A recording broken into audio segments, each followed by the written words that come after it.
panic attacks on a regular basis. I'm like, maybe I shouldn't have so much coffee. You know what it is? Well, it was helping me.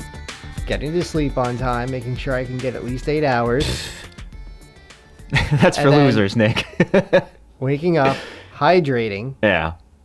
And getting some kind of exercise in the morning to get the blood flowing. You're saying coffee's not hydrating? No, it's not. Actually, it dehydrates you. What about alcohol? Alcohol dehydrates you as well. So when I'm thirsty, I shouldn't drink coffee and alcohol. No. Those are my two basic drinks. That is of choice. a fantastic drink. Houlihan's has an alcoholic coffee. That's really, really good. Oh, they all have them. Mexican coffee, Irish coffee. It's really good. I don't know why they assign nationalities to them, but... You see, this is why we should do like a side podcast.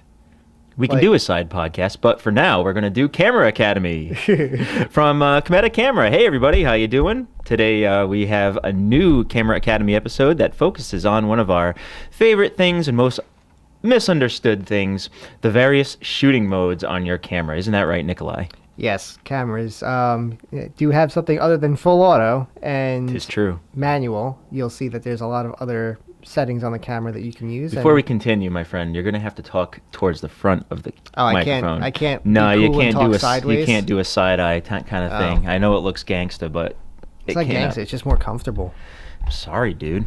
It's a directional microphone. So, can we Can I just break it a little so it spins? You can do that, but you can inform our bosses that you've destroyed a microphone. Oh. But in the meantime, we'll just use it as is, and you'll just have to shift your buttocks over. Stop looking at your phone. It's right here. You can't do that. Yes, I can. No. Yes, I can. No. It's audio. I know it's audio, but people can tell when you're not engaged. I am engaged. Am I not talking about content? This is what I have to deal with, people. Content. He's trolling me. It's also my first cup of coffee in 2 months, so... Caffeine's rushing just a little bit. Well, direct your newfound energy towards talking about shooting modes, because that's what we're going to talk about today. We were but on first, track until you had to mention I had to pick up my phone. First, let's just talk about a couple little promotional things. As you know, this is a free show, and we don't have any sponsors or anything, but we would like you to visit Cometa.com. Of course, this podcast is brought to you by Cometa Camera. And we're on the clock right now at Cometa. Yep, we're actually getting paid for this, if you can believe that. And so wouldn't that be considered like a sponsor almost? No, because a sponsor would be someone paying us, not us, but paying our company. Because I don't think you and I can personally profit from this show. No, we can't. Although we probably could, and no one would know about it. I could just funnel all the... Maybe don't put that on recordings. Well, so far we don't have enough listeners yet to make any kind of money off this thing, even if we wanted sponsors. But that requires you guys to subscribe and to like and to do all that kind of fun stuff. And if you want to do those things, then get in touch with us on social media. Facebook, of course. We're at facebook.com/CometaCamera. Instagram. Yep, we're on Instagram. That's also Cometa Camera. And then we're on Twitter, and that's just at Cometa. We're the only Cometa there. Well, there's a football team from Brazil. No, they're from like a region of Brazil called Cometa. And really? That's an actual place? It's an actual place. So we get a lot of random soccer-related texts. I mean, messages every now and then, or mentions. So occasionally I have to filter through the Twitter feed for that stuff. But that's interesting. No biggie. We... I don't have a lot of messages to filter through anyway, so. Yeah. But we're working on it. That's why we're reaching out to you guys, because we're lonely. We definitely want more social engagement, and of course, if we try to get our name out there, we're happy to do that as well. And by the way, if you guys want to get in touch with us, there's those various platforms, and you can just email us at social@cometa.com so you can tell us how we're doing. And now, time for the shooting feature modes. presentation. Those were our coming attractions, which you are perfectly okay to skip through. That was a good ramble. And now it's time for our main event, shooting modes. So, sometimes these are called exposure modes. You can call them one or the other. Okay. But generally, shooting modes refer to that little dial on the top of your camera and the little icons on the top of your dial. Specifically, auto, A, S, P, and M. Yes, and there are sometimes custom C1 or C2. Yes, there are custom modes as well. I don't think we'll get into that because that really depends on the camera that you have. It's basically manual mode, except you get to like pick settings as soon as you turn it on, as soon as you click it on to C1 or C2. Right, and you can save your settings so that they're always you'll always be able to use them going forward. There are other dials on your camera. Of course, there's a drive mode dial. That's not to be confused with shooting modes. Mm-hmm. So those are your single shot, continuous. Well, we should mention that it's on not all cameras. No, it's not on old cameras, but let's just assume that everyone has a basic D-SLR. Yeah. And they at least have one. I just don't want to confuse anybody and be like, wait, I don't see this dial anywhere. No, I've got you. He said it's on every camera. No. It's on most cameras that have manual controls. So don't confuse shooting modes with those drive modes, which are your single shot, continuous, self-timer, things like that. Also, don't confuse it with scene modes, because while scene modes are generally a type of shooting mode, sometimes there's a separate dial for that. Yes. Not often, but sometimes. And we'll get into a few of the most common scene modes as well at the end of this podcast. So, first off, let's start with the one that most people are familiar with, most people have used, and most people start off with when they're using a DSLR or a mirrorless camera, auto mode. Yes, auto mode is pretty much exactly what it says. It's automatic, fully automatic. The camera pretty much controls every aspect of an exposure for you. So it'll set your aperture, your shutter speed, your ISO, white balance. White balance, yep. It'll basically determine all the settings needed to achieve the correct exposure. I mean, that's what it's shooting for. It's shooting for exposure. There's no other sort of factors that it's taking into account. It's really just aiming for a good exposure. Correct. Now, auto mode is usually denoted on your dial by a green icon, and it'll either say auto, or it'll have an A on it, or it's just a green rectangle, something like that. So something to make it stand out so you know that is full auto. It's pretty easy to identify, and green means go, so go right to the auto if you're a first-time user. And it basically takes all the guesswork out of your hands and lets the camera do all the work. Now, of course, there are some downsides to auto mode. While it's very easy to use, and most of the time you'll get a acceptable exposure and you'll get what you're shooting for, there are some definite downsides to it. Yeah, I mean, it's smart, but it's not, like, if you want to have a little more creativity, full auto is kind of something you might want to not use and try and go into one of the other manual modes, or semi-auto modes, as I like to call them. That will help you out. Well, because the camera's guessing what the scene is most of the time. It doesn't know if there's moving subjects in the scene, for instance. It doesn't know if it's like really, I mean, it'll know it's really, really dark, but it doesn't like adjust, like, it doesn't know that if you're using a tripod or not, basically. Right. Or if you need to use a low shutter speed, it's like, oh, I'm just going to shoot a 20th of a second. Right. And you're hand holding it, which means you're going to get a blurry picture. Right. So if you were outside and it was really dim and you were on a tripod, and what you wanted to do was get a nice clean shot of a sunset, like right at dusk. Yeah. You're going to end up with a grainy, dark picture because your camera doesn't know that you're trying to capture something in low light and have a long shutter speed. It's just going to give you something in between, and it's not going to really be what you want. Yeah. So there are plenty of good uses for auto, specifically when you're in a rush. Mm-hmm. If you don't have time to set up your settings and you really just need to capture a moment in time, feel free to switch to full auto. You probably won't be capturing any fast-moving subjects or anything like that, but for most instances, busting out full auto is not the worst thing in the world. So even though people like Nikolai and myself kind of snobbishly decry full auto, it has its uses for sure. Yeah, and I mean, like, we don't use full auto a lot because there's another setting that I'm sure you use when you're in a pinch. Mm-hmm. That I'm sure is our next one we're going to talk about. We talking about program mode? We talking about program mode. That little P on your dial on your camera. Quite honestly, I've never used program. And I know I probably should get more familiar with it. It's just always been one of those things where I never really could figure out what the hell it was. And that was until I actually did a little research and learned what it was. Got ya. But it does have its uses beyond what you normally do in auto. Now, in full auto, when you go into your menus, like, everything's grayed out. Yep, everything is locked because the camera has full control of everything. Yeah, and even in auto, your flash will be automatic most of the time. You won't have control over your flash. So if you're shooting in dark conditions and you have like an electronic flash, that flash is just going to pop up whether you want it to or not. And I believe your drive mode is locked too on some cameras. Probably. Not all, but I think some cameras it's locked. Right. You can't use that either. Again, every manufacturer is going to have different things in their specific auto modes. Yeah, we're just talking in general here. In general. But then in program mode, a lot of those, if not all of those little grayed out menu options will light up, and you'll have a lot more control. Yeah, so pretty much program is going to read your scene, and it's going to give you your aperture, and it's going to give you your shutter speed.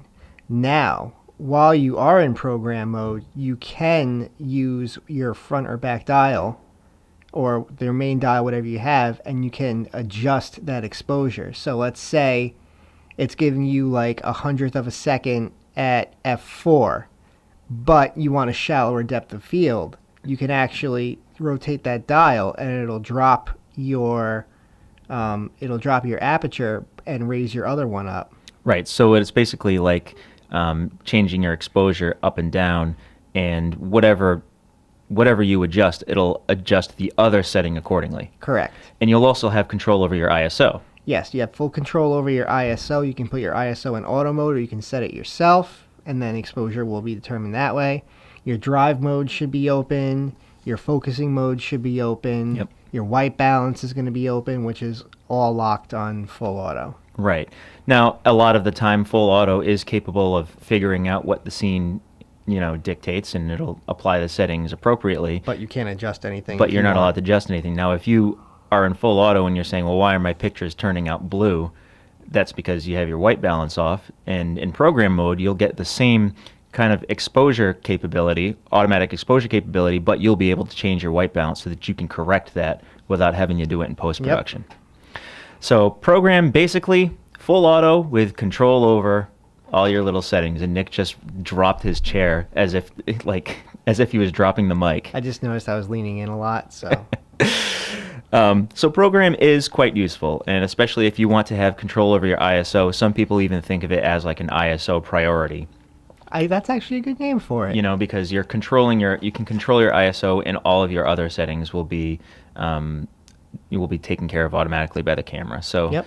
if you definitely don't want to have any grain in your pictures, and you want to keep your ISO under a certain level, but you don't want to get into setting your aperture and shutter speed, then program is a good way to go. Mm-hmm.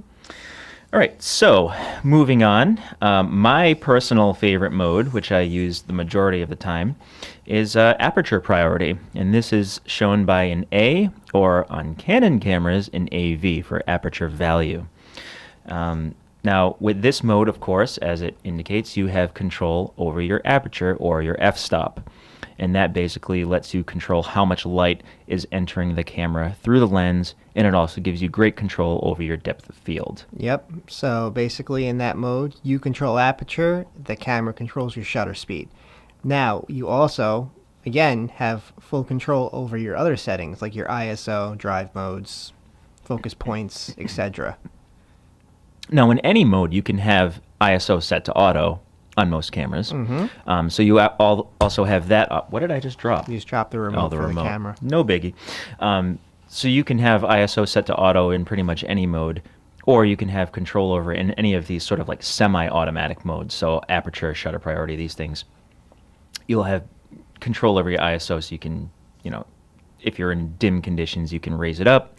If you really want to have a noise-free photograph, you can bring it down. So that's good. Now, aperture priority, because it gives you control over essentially the depth of field is what you're going for. Yep. This is really good for portrait use, or casual portrait use. Yeah, because for most portraits you want your shallowest depth of field possible, so you want to have the largest opening. In program mode, you might not get that, so it's easier to switch to aperture priority mode with that. And you'll also have manual flash control. You'll have all your menu options available, like in program mode. You'll be able to change your metering, your white balance. You'll be able to change your flash compensation, your exposure compensation, all those kinds of things you'll have available to you because this is like a semi-automatic mode. And having control over your depth of field is really important, not only for when you're capturing subjects where you want that really shallow depth of field, you want that blurry background, but it's also good for artistic photos where depth of field is your main consideration.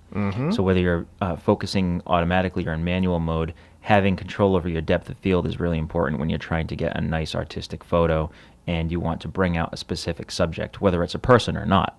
Because sometimes when you're shooting, I don't know, landscapes or sort of industrial areas, things like that, there's a certain part of the scene that you want to stand out. And to do so, you need control over your depth of field. And that makes Aperture Priority a great choice in those situations. Yep, took the words right out of my mouth. And it's also good for when you're using a tripod and you want to have a fast shutter, when a fast shutter speed is not needed. Yeah. So if you don't need to capture a moving subject and you want to use a tripod, you could put it in Aperture Priority mode so that way you have your depth of field control and you don't have to worry about having a fast shutter speed. Not only that, if you're not really sure what kind of shutter speed you want to use for a specific scene, you can throw it in Aperture Priority mode, see the exposure you get with it with the shutter speed that it's giving you, and then you can switch over to manual mode and adjust accordingly from there, just to be a little more accurate. Yeah, I would say in general, any of these auto modes give you pretty much the exposure you want, but it's always good to have a little bit of play, in either direction. So it's good to switch to one of these modes, check out what the recommended settings are, and then go over to manual mode, and then you'll have full control over it, and you can adjust up and down a little bit. So another semi-automatic mode is Shutter Priority, which is indicated by a little S.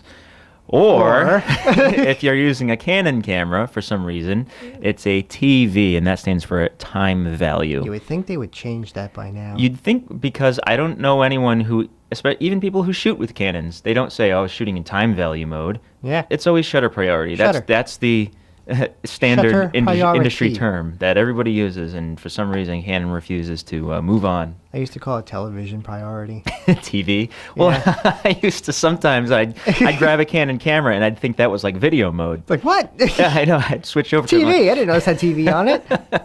Yeah, but if I'm shooting for TV, so what the hell? JK Canon, we love you. We do love you, but come on, just put an S on the still. Dial for crimini's sake. I don't want to be blasphemous. So, Shutter Priority. Yeah, gives you control over shutter speed. And... I thought you were going to finish myself. I thought we were going to go back and forth. No, that's all I know about it. Gives you control over shutter speed. You control your shutter speed. Your aperture is automatically done by the camera. Yes. Yes, that's right. I did know that. I know, but I thought... I thought you had something else to add, you had control over something else. That's what it does. No, the primary function there is to give you control over shutter speed, which is very good for shooting sports and moving subjects. You're on safari, mate. Or if you're on safari, if you're on some kind of... if you're on Disney World and on Kilimanjaro. What accent are you doing? I couldn't do the Australian accent. You're trying to do an Australian accent, mate. I used to be able to do it so good because I used to watch The Crocodile Hunter all the time. Oh, I'm going to stick... No, I don't want to do the South Park thing. All right, I have to go off subject a little bit. Have you seen his son now? No. Oh my, it's the spitting image of Steve Irwin. Oh God, is he doing the same shtick? He talks like him, he moves like him. It's scary. Is he like harassing animals in the same way his father did? Or No. They kind of like... He's very gentle and very nice with them. Oh, good. Yeah, I think that while that was part of the appeal of the Crocodile Hunter, that's also, I think, what got him killed. Kind of getting a little too frisky with nature. Don't talk about my hero like that. I think by the time he got to that stingray, everyone was pretty tired of all the animals were like, that's We're going to get into a fight on the podcast. All right. Crocodile Hunter, great man. Yes. Okay. So anyway, I don't know what that has to do with shutter priority. It doesn't. But yeah, if you're on safari or if you're on a boat or if you're in a car or something like that, and you don't have a very stable platform, you might have steady hands, but your body's moving around. Yes. And you need a fast shutter speed, or else you're going to have blurry photos. So shutter priority is also a good way to have nice crisp photos if you're shooting in an unstable setting. Yes? Yes. Yes. So sports, fast-moving subjects, and animals that are moving at quick speeds. And there was an FYI I wanted to put in there, but I forgot what it was. Oh. Yes, I remember now. In 35 millimeter format lenses. So if you're using a full frame camera. Uh-oh. What do you mean, uh-oh? I don't know where you're going with this. If you want to handhold the camera where you get absolutely no shake, or depending on how steady your hands are, but like for your average person, whatever focal length you're shooting at is what you want your shutter speed's minimum to be if you're hand holding the camera. Oh, this is one of those like old secrets of grizzled so if photographers. if you're shooting at 50 millimeters, you have a 50 millimeter prime lens or something like that, you want your slowest shutter speed to be 50th of a second. You don't want it any slower than that, or you're going to start getting blur. If you're going telephoto, like you're, again, shooting sports or on safari, and you're using a 70 to 200, if you're shooting at 200 millimeters, you want 200th of a second to be your slowest shutter speed to get no camera shake.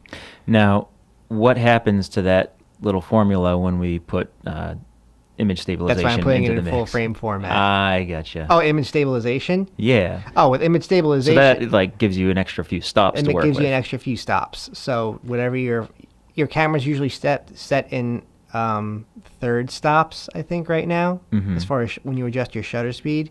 So I'm not doing the math right now, but you can kind of do the math with that. Just realize you can do like 1 or 2 clicks slower. Right, if you're using image stabilization. I gotcha. Now, that's a good little tip to know. And the other thing that shutter priority is really good for is when you want to have a long exposure. So you can use it. It really comes in handy when you're shooting fast-moving subjects and when you want to freeze time, but it also is a good thing to have when you want to shoot something with a long exposure. So if you're trying to capture a nice cityscape and capture those light trails of cars moving through the city streets. Or moving water and you want to smooth it out. Yeah, or if you're shooting fireworks, right, and you want to have a longer shutter speed so you can see the trails of the fireworks. Now, obviously, you want to use a tripod when you're applying this kind of logic, but it's helpful to have shutter priority available to you so you can just set the shutter speed and then forget about the rest. All right, so there it is. Shutter priority, or TV mode. And now everyone's not a video favorite. mode. Everybody's favorite, especially yours. Manual mode. Manual, not manuel mode. Not manuel mode. Not manuel mode. It's manual mode, so it gives you full control over all of your settings. Aperture, shutter speed, ISO, white balance. Yep. Blah, blah, blah, everything. Now, that might be a little scary to you at first, but there is ways... It's scary to me now. There are ways to figure out kind of how your exposure is going to look. Now, when you're in manual mode and you usually see a little line somewhere in your viewfinder or on the back of your camera that's got like a -2 to a +2. You ever seen that? I have. Basically, that is your levels. It's letting you know your exposure. That's your exposure line. So dead center on the 0 or on the biggest line right in the middle, that's your camera's way of saying, all right, if you get the little arrow here, that's what I think is a proper exposure for your picture. I do believe I've seen that, but it's not one of the default display settings. Okay, I guess it depends on the camera. Yeah. I think that's one of those tools that's useful for photographers that most people don't notice or take into account because they just see this thing with numbers on it and they're like, well, the hell with that. I think if you're looking through any viewfinder on a camera and you have it in manual mode, I believe that shows up. Okay. From me using Canon, Fujifilm, Nikon, what else? And Sony. Like for test cameras and stuff like that when I test lenses and stuff here. Okay. I'm pretty sure I see that exposure line on all of them if I have the camera in manual mode. Okay. So, that being said, what are some of our advantages to using manual mode? Obviously, first of all, it gives you the most... All right. But if we're talking to someone who's never used it before, number one, it gives you the most flexibility. Correct. Gives you the most versatility. So you will be able to achieve a wider range of visual effects or a wider range of proper exposures or artistic, whatever it is that you want. Exactly. You can get by using manual mode. You have basically no limitations because in those other modes, your camera will limit you to what's available. In manual mode, the sky is the limit. Yeah, like me personally, my style has a lot of heavy shadows and like almost like blacks, which is yeah, you like to go very contrasty. With which a lot is like of your work. a no-no to like what you're supposed to do with a photograph, but I don't care. That's the way I like it. Right. That would be considered improper exposure. Yes, it would be considered underexposed most of the way I shoot. Right. But in order to achieve that look, I have to be in manual mode because my camera's going to be like, no, this is underexposed. What are you trying to do? I mean, in your automatic modes, aside from full auto, you can adjust your exposure compensation to shoot, underexposed or overexposed. Yes. Which is a little kind of advanced. We'll maybe talk about in another episode or after this. Yep. But yeah, no, that's just why I like manual. Another good thing about manual is that it gives you the most consistency. So if you're using a semi-automatic mode, your exposure can change based on what your camera's metering system picks up on a pretty regular basis. It'll flutter back and forth. So if you're taking like a shot of the same thing and you just move your camera slightly to the left or the right, it can change the exposure because there might be more sky in it the way you're angling now, or there might be more shadows. Yeah. So it's going to have to adjust. Unless you're pinpointing on one specific little part, it's pretty tough to know exactly what your camera is going to meter on. So your exposure can change back and forth. Now, that's not a big deal if you're just taking pictures and you're going to upload them to your phone or whatever. But if you're going to go back to your office and start editing things in Lightroom, you want to have a nice consistent batch of photos to work with. You don't want to have to apply whatever filters or editing that you're going to do and have to change it every time. You want to have a nice batch to work with. So having consistency is really important, especially for professionals. And also manual photography is great if you're using off-camera flash and you're basically exposing flash manually for yourself for like a photo shoot, or you're shooting a model or product photography or something like that. So you can set everything the way you want to. You're not going to really be able to accomplish that with an auto mode. And the other thing you mentioned, flash, is manual mode is manual mode is really important when you're shooting with non-TTL flashes. So for example, studio monolights, like studio lights, or if you're using a speed light that doesn't sync with your camera, you want to have manual control because, number one, you want to be able to sync with that flash. Yep. Because they can only go up to a certain shutter speed, and you want to be able to dial that in. And number two, you want to obviously have the correct exposure, which those flashes can't detect because they don't sync with your camera. So you can't really work with those kinds of lights unless you're using manual mode, unfortunately. But that's the way it is.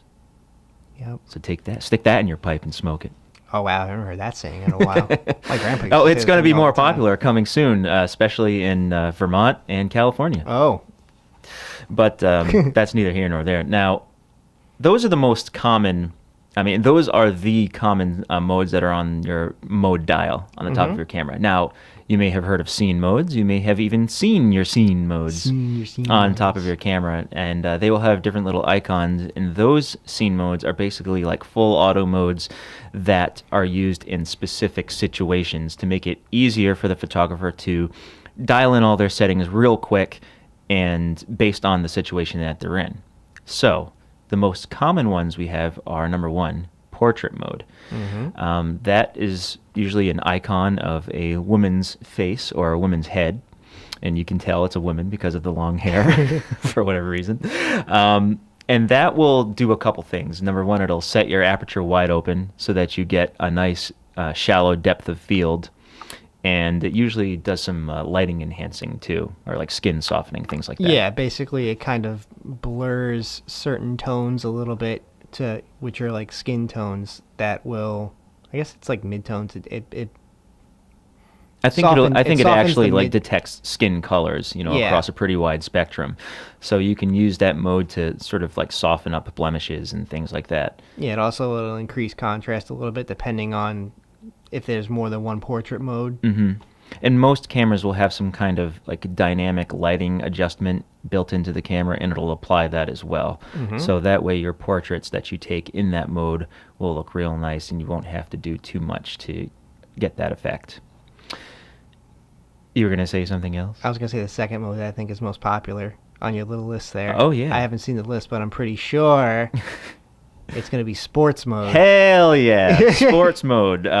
Indicated by a little running man. Running man. And that is where it'll basically dial up your shutter speed and your ISO, and it'll put your camera into continuous mode so that you can get nice bursts of photos. Rapid fire. Yeah, it'll give you a rapid fire mode. So that way when you're shooting someone running or shooting a basketball or whatever sport that they're into, you'll be able to get nice, sharp photos, hopefully.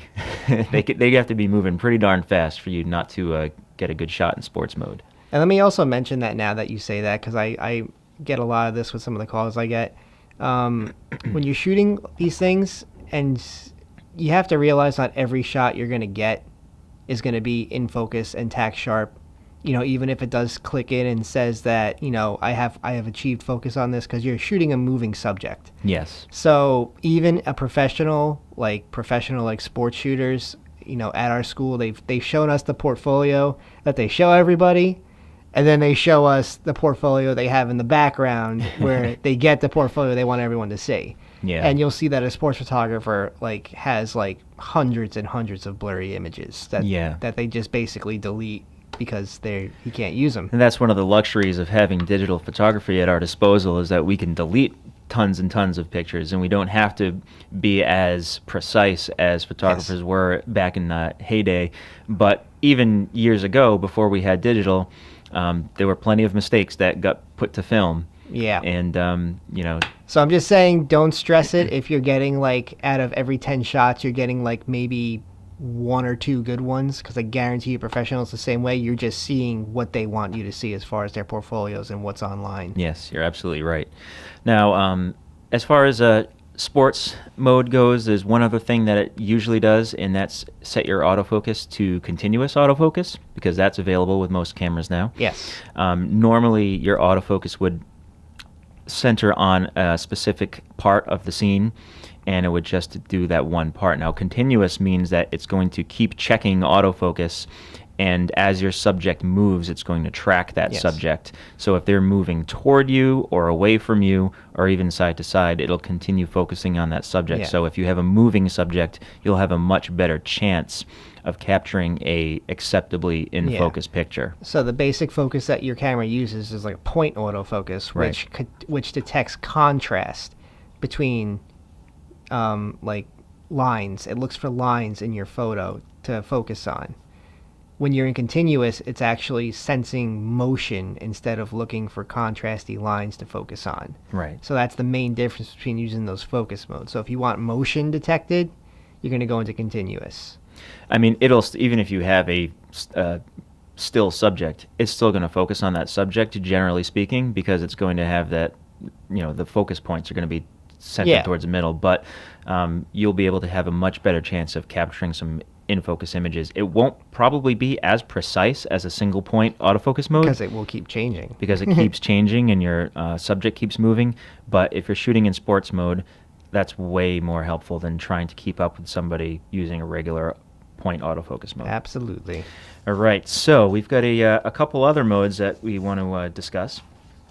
And damn it all, I don't have my other piece of paper, so we'll move on without it.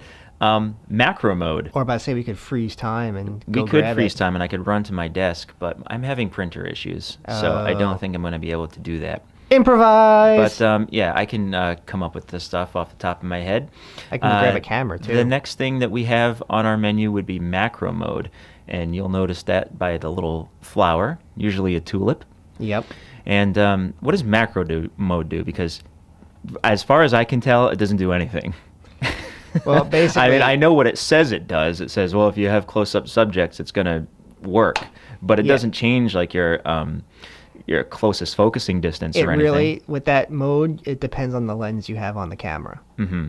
So if you have a macro lens on your camera, like if it's a Nikon, like a 50 millimeter like Nikkor lens, you put it into that mode, it knows it's in macro mode, so it focuses a little bit better.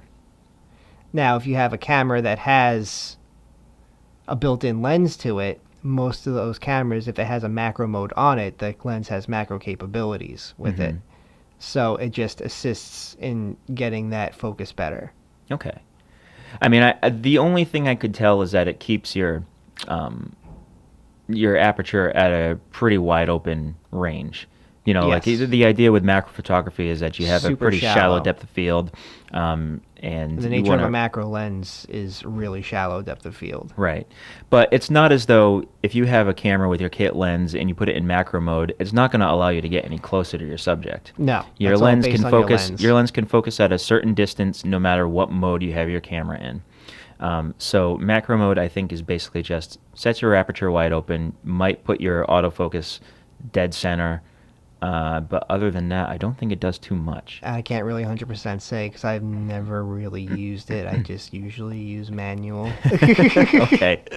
Sorry. So then there's a couple other modes, a couple of the common ones. Landscape mode is a common one that you'll see a couple mountains on Yep. your dial So or it in your usually- menu. Usually gives you a pretty decent size aperture for so you get more stuff in focus. Yeah, so usually around f4, f5.6, maybe 8 to give you a bigger depth of field to work with. It can enhance your colors and your contrast. Yeah, so it'll Your give more saturation. saturation, especially on Vibrance. like greens and reds. It'll give you that, Blues the over kind the of skies pop. Yes, absolutely. So you have a little bit more a colorful picture. It's probably what your eye is usually seeing, or at least what you're imagining when you picture those nice foliage backdrops. Imagination.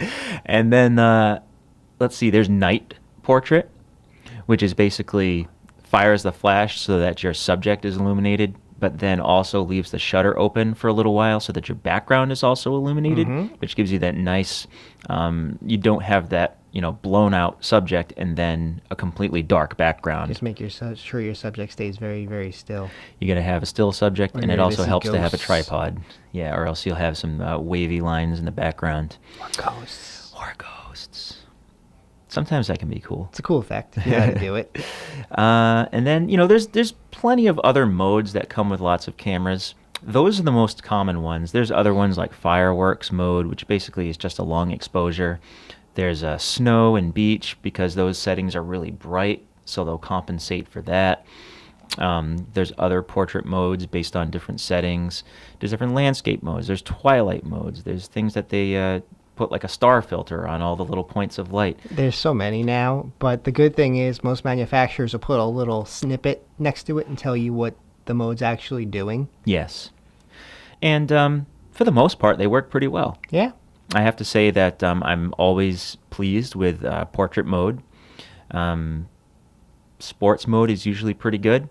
If I need to quickly get a picture of someone one of my kids who's running around and doing something hilarious, as they often do, I'll put it in sports mode so that I can capture that moment, and I don't have to go sit there, switch to manual, switch to a fast shutter speed, make sure that my ISO is dialed up because it's a little bit dim outside.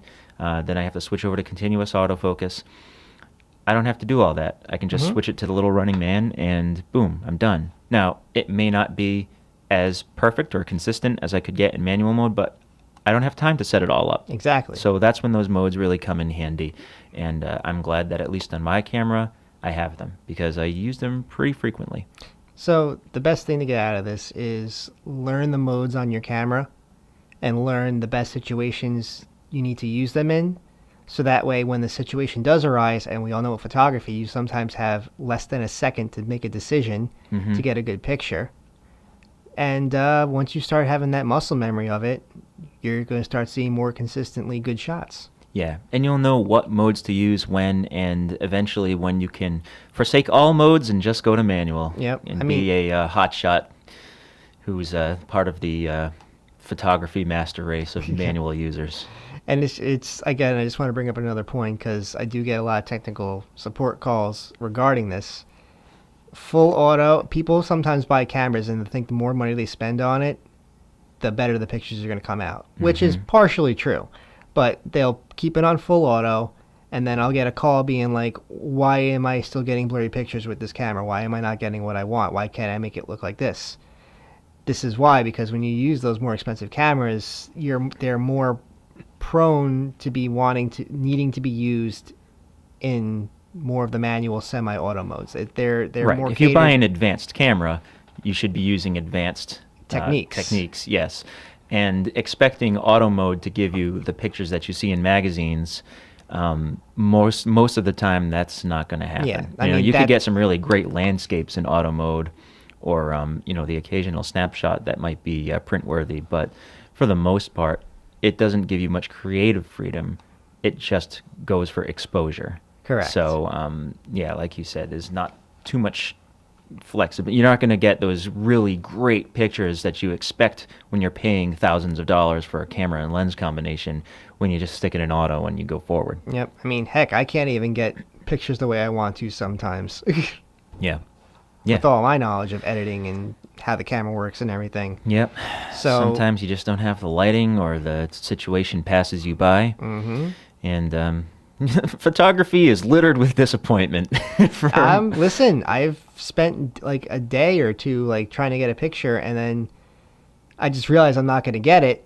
So you feel like you wasted a day, but that's what photography is. It's kind of learning like situations and how to adapt and how to get what you want. It takes a lot of research and a lot of practice. That's why this is still a profession and people are getting paid big money to do it. Yeah. Yeah, if you ever wonder why your wedding photographer charges $10,000, there's a reason. It's getting up there. It's getting man. up there now. It really is, especially around here. We're on Long Island. Good thing I know a lot of professionals. I'll hopefully get a discount from if I ever get married. Well, I'm not exactly encouraging you to get into wedding photography and leave us here at Comedic Camera, but no, you know me. I passed that wedding photographer stage. You don't get any weekends, do you? No, you don't get any weeks either, because that's all editing. Yeah, true. And you get a lot of angry people. I think the year I did it, I got maybe one disgruntled customer because they wanted me to hand over the raw files. There was a point where they had that Bridezilla show on TV, where I think everyone decided that they were just going to be jackasses to their photographers and anyone else who was working on their wedding. And thankfully, I think that time has passed us by. People have bigger things to worry about. I would have been very upset if I saw that episode. Oh, that was every episode. Oh, it was every episode? Yeah, if it wasn't the photographer, it was the caterer, or it was the DJ, or something. Like everything is a point of contention. But luckily, that doesn't seem to be as prevalent anymore, and wedding photographers are gaining their sanity back. Yay! And they also have better technology to work with. And that's what scene modes do. And all these great auto modes is they put the technology that the camera manufacturers are really are working on in your hands, and they do help a lot. So anyway, that's it for Camera Academy. Hope you guys enjoyed the show, and that you go through all of your different modes, your shooting modes, and figure out what works best for you in any given situation. And before you know it, it'll just be second nature to you. Wouldn't it? Sure. Yeah. Absolutely. And until next time, everybody. Aim to use manual mode. That's all I have to say. Well, that is the, that's the light at the end of the tunnel. Yep. That is the carrot at the end of the stick. And then once you get there, you'll never go back. Yeah, you're probably right. I'm not there yet. I get a lot of work to do before I thought you've used manual. You use manual. I do. For product shots, I know. But I guess you don't use it like outside of that? I don't use it in my personal life very often. Well, maybe the way you shoot doesn't call for having to use that. It's just because I'm not as experienced, really, is what it is. But that I don't find manual mode useful to me because I don't have time to sort of like set up my shots and everything. And that's fine.